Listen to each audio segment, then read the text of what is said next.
Okay, everyone, welcome. How you doing? Hope you're good. I zoomed in on the garden, kind of make it a little relaxing. Because sometimes I like to read while looking at my garden that's starting to grow. Because springtime is really in the hold now, and summertime is on the way, so the garden's going to be in full bloom. Okay, so we are reading about Thomas Jefferson, and we are on page 56 of this wonderful #1 New York Times bestseller, The Art of Power. Okay? We're picking up on page 56. There was no single answer, only enduring effort to bring clashing elements in and the heart as well as that of flesh and blood. Patty Wales Skelton was such a woman. What I think is kind of funny about the name Patty, because it kind of reminds me of like chubbiness, bigness, and then skeleton kind of reminds me of skeleton, which I think is kind of funny. Like a fat petty, like a Patty Skelton. Sounds like a funny name. Unique nonetheless, right? Jefferson was determined to have her and to give her the best of everything.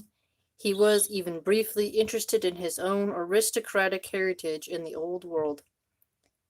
I have what I have been told were the family arms, but on what authority I know not. Jefferson wrote his English agent, Thomas Adams, "It is possible there may be none. If so, I would with your assistance become a purchaser, having Stern's word for it, that a coat of arms may be purchased as cheap as any other coat." He usually affected an air of indifference about his mother's ancestry, and with the allusion to the novelist Laurence Stern's dismissive remark about heraldry, managed to poke fun at his own request even as he was making it. Yet the inquiry was a sign of curiosity, if nothing else. Jefferson was more interested in buying his bride larger things. Why? He ordered a clavichord from Hamburg, he said, because they are better made there and much cheaper. But soon fell in love with the pianoforte that he had to have. He was, he told his British agent, charmed by the pianoforte. He cancelled the clavichord request. The clavichord and the pianoforte. The pianoforte was the thing, and he wanted it right away. Let the case be of fine mahogany, solid, not veneered. The compass from double G to F in alt A, plenty of spare strings, and the workmanship of the whole very handsome and worthy of the acceptance of a lady for whom I intend it. He's really customizing this musical instrument that he wants to give to her. He also needed a half-dozen white silk cotton stockings and a very particular umbrella, large, with brass ribs covered with green silk. That kind of sounds pretty. And neatly finished. But the instrument was crucial. He was, he said, very impatient to have it by October. If it made it, it would be just in time for the wedding. Interesting. Thomas Jefferson married Martha Wells Skelton on New Year's Day, 1772. He was 28. She was 23. It was a winter Wednesday. The Anglican ceremony, conducted by the Reverend William Coots, was held at her father's house, and the celebrations ran for several days. Jefferson paid the clergyman, I think this is £5, I don't know what that symbol is, and tipped Elizabeth Hemings, Sally's mother's first appearance in his account books. On January 2nd, the Virginia Gazette reported the marriage. Thomas Jefferson, Esquire, one of the representatives for Albemarle, to Miss Martha Skelton, relict of Mr. Barthur Skelton. What a weird last name. Helter Skelter. The Skelton connection was not something Jefferson thought much about. Captivated by visions of their new life together, he had unconsciously edited Patty's first husband out of the picture in his preparations for the wedding. In his bond for a marriage license dated December 30th, 1771, Jefferson mistakenly referred to her as a spinster. On the document, another hand crossed it out and inserted widow. Her widowhood widowhood is more than an incidental chance than Jefferson did, a fact that may have given her more confidence in herself as she embarked on a new life. In the depths of the first weeks of the snowy winter of 1772, Jefferson was a satisfied man. Given his wife's numerous pregnancies in the following years, there was no shortage of physical passion between them. Their first child, Martha, nicknamed Patsy, was born at 1 o'clock in the morning of Sunday. Harsh time to give birth. 1 in the morning, ouch. Of Sunday, September 27th, 1772. 8.5 months after the marriage at the forest. Oh, wow. So they got to have children right away. They didn't wait. After their wedding, the Jeffersons remained at the forest for some days before setting out for Monticello through ever-worsening snowy weather. As they approached Shadwell and Monticello, the snow had grown too deep for their phaeton to continue. He and Patty then got on horseback and pressed on through the forest and the wind and the snow and the ice, and as the shadows lengthened through the gathering darkness. At sunset, they began their ascent, slowly and miserably, taking the mountains 860 feet. The trees along the path up to Monticello were likely weighed down by ice and snow. The Jeffersons may have had to pass through the thickets of frozen branches hanging low across the trail. When they arrived, they found themselves on a lonely mountain top, cold and unexpected. The fires were out and the slaves were elsewhere. The horrible dreariness of such a house at the end of such a journey I have often heard both relate, said their daughter Patsy. Yeah, dreariness is something that is, kind of hard to take, right? The Jeffersons discovered part of a bottle of wine, and the night was, according to tradition, lit up with song and merriment and laughter. After a week or so, they moved on to Elk Hill, a plantation. Wow. It's weird how some of these plantations have such nice names when such cruelty happens there. It's a very strange name for that, right? She had lived there with her first husband, and the Jeffersons made much use of the house and the land. At its peak, Elk Hill was 669 acres. Wow, talk about a nice home, right? A subject of particular interest in their private hours was James Macpherson's popular translation of the poetry of Ossian. Never heard of this poet. Who is this? Said to be a 3rd century legendary Celtic bard. Ooh, I gotta read that.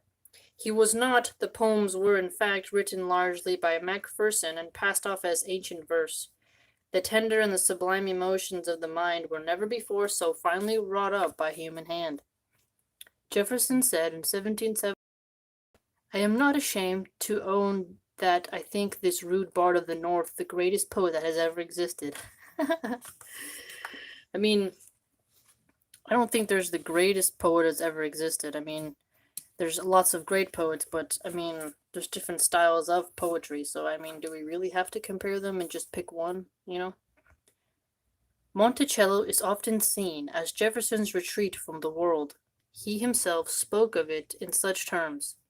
The house on the hill was also an imaginative redoubt, a fortress, in which the master could not only seek shelter, but also gather himself and his forces to fight great battles. He may well have found in Ossian epic imagery a poetic model for what he wanted his own world to be like. In his commonplace book, he copied a section that's and fame and adventure. As two dark streams from high rocks meet, and mix and roar on the plain, loud, rough, and dark in battle meet Lochilin and Innisfail. Chief mixed his strokes with chief, a man with man, steel clanging sound on steel. And smokes around, strings murmur on the polished yews, darts rush along the sky, spears fall like the circles of light that gild the stormy face of the night, as the troubled noise of the ocean when the roll waves on high, as the last peal of the thunder of heaven, such is the noise of the battle, for many were wide poured the blood of the valiant. Whoa. And the wide poured the blood of the valiant. What an interesting poetry, right? Patty Jefferson was a careful housekeeper, taking steps to ensure that her husband's private world ran smoothly. She saw to fresh supplies of meat, eggs, and butter, and the making of beer and soap. Wow, she was totally skilled, man. How many women today can do that? Oh, man. That sounds yummy and it makes me hungry. She personally directed the work of the kitchen on more sophisticated foods. Miss Jefferson would come out there with a cookery book in her hand and read out of it to Isaac's mother how to make cakes, tarts, and so on, recalled Isaac Granger Jefferson, a slave who left a memoir of life at Monticello among the Jeffersons. A caller at Monticello, a German officer, found the Jeffersons charming and engaging. He admired Jefferson's copious and well-chosen library. Yeah, it's always good to have like a really good personal library that you actually read, and even ones that you read on occasion, but an impressive personal library is something wonderful, right? And the Monticello project itself, saluting his host's noble spirit of building. He also noted that the Jeffersons was designing a compass for the parlor ceiling to track the strength and direction of the wind. Well, that's wow. A compass for the parlor ceiling. This is interesting. What the Jeffersons did together made perhaps the greatest impression, as all Virginians, he is particularly so. The visitor said, "You will find in his house an elegant harpsichord piano. Harpsichords sound really pretty. I really like them. A pianoforte, and some violins. The latter he performs well upon himself. The former his lady touches very skilfully, and who is in all respects a very agreeable, sensible, and accomplished lady." So both of them very musical, right? It is a warm portrait of a harmonious and happy life on the little mountain, a life of ideas, invention, and the making of music. It was the life Jefferson had long hoped for, the kind of life his father had built and his mother had maintained. Interesting. It's like one helps build, one helps maintain, right? But actually today it's kind of like a bit of both, right? Can't have one without the other. And which he now gave his own family at his chosen summit. Interesting. On Sunday, May 16th, 1770, personal loss for Jefferson. His friend and brother-in-law, Dabney Carr, died of a bilious fever, leaving Jefferson's sister, Martha, to raise 6 children. Wow. Dang. You see, like, wow. Dang. That's, like, so sad. Jefferson's sister's husband died. Mom to raise 6 children. You see, that's why it's so bad when people are so mean to single moms and just say all these cliche things about them. Right? When people say, oh, all single moms are whores and blah, blah, blah, blah, they deserve it. And it's like, look at this. Thomas Jefferson's sister had to because her husband died of a fever. This is back in 1773. People died of the fever more often. I mean, a lot of people still die of the fever today, but wow, what a hard life. Jefferson's instinctive reaction was that of a father. He did whatever was within his power to bring stability to his sister's family by offering order, shelter, and love in the midst of his own sadness over losing the beloved friend of his youth. Exactly, the best way you can help a single mom is to give some order and shelter and love with her, right? This is his sister, but in general, people can help each other, right? His grief seems to have surpassed that of his reaction to his sister Jane's death. For Carr, whom he buried at Monticello, he could not, at first, settle on a single epitaph, sketching out his plan for his friend's grave on a sheet of paper. Wow, he wrote an epitaph for his friend's grave. Wow. I mean, that's a good friend right there. Whoa. Who would we pick to inscribe something on our tombstone? It's a tradition. I don't know who I'd pick. I don't know. Okay, and it says inscription on my friend D. Carr's tomb. So this is what Jefferson wrote on his friend's tomb.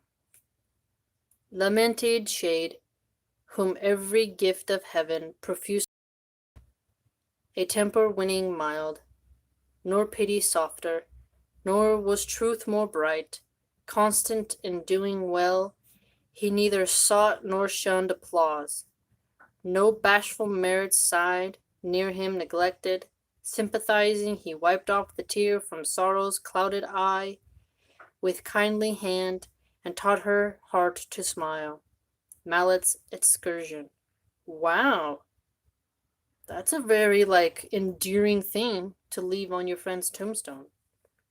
Send for a plate of copper to be nailed on the tree at the foot of his grave with this inscription. Still shall thy grave with rising flowers be dressed, and the green and turf fly lightly on thy breast. There shall be the morn her earliest tears bestow. There the first roses of the year shall blow, while angels with their silver wings o'ershade the ground now sacred by thy reliquis made. Wow. Dang, man. It makes you really kind of somber, doesn't it? On the upper part of the stone is inscribed as follows. Here lie the remains of Dabney Carr, son of John and Jane Carr of Louisa County, who was born intermarried with Martha Jefferson, daughter of Peter and Jane Jefferson, 1765, and died at Charlottesville, May 16, 1773, leaving 6 small children. To his virtue, good sense, learning, and friendship, this stone is dedicated by Thomas Jefferson, who, of all men living, loved him most.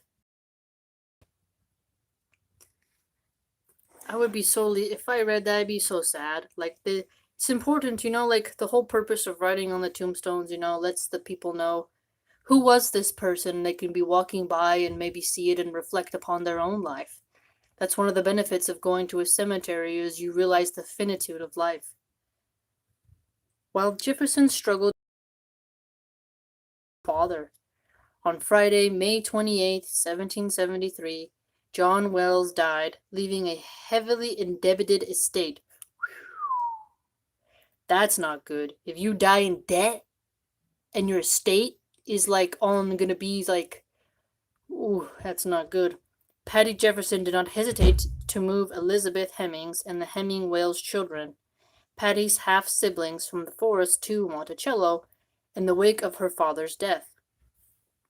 We do not know how Patty's liaison with Elizabeth Hemings about their children.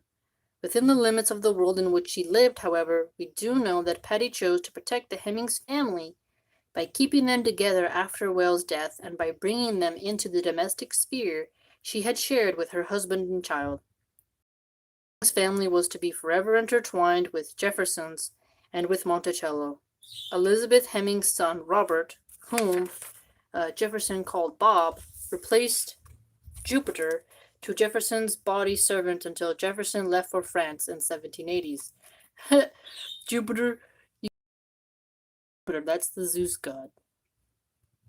It's ironic. It's weird. You could name a dog that, but I don't know if you should name a human that. Elizabeth's sons James Hemings traveled with him to Paris and worked as Jefferson's chef. Ooh, Jefferson had a chef.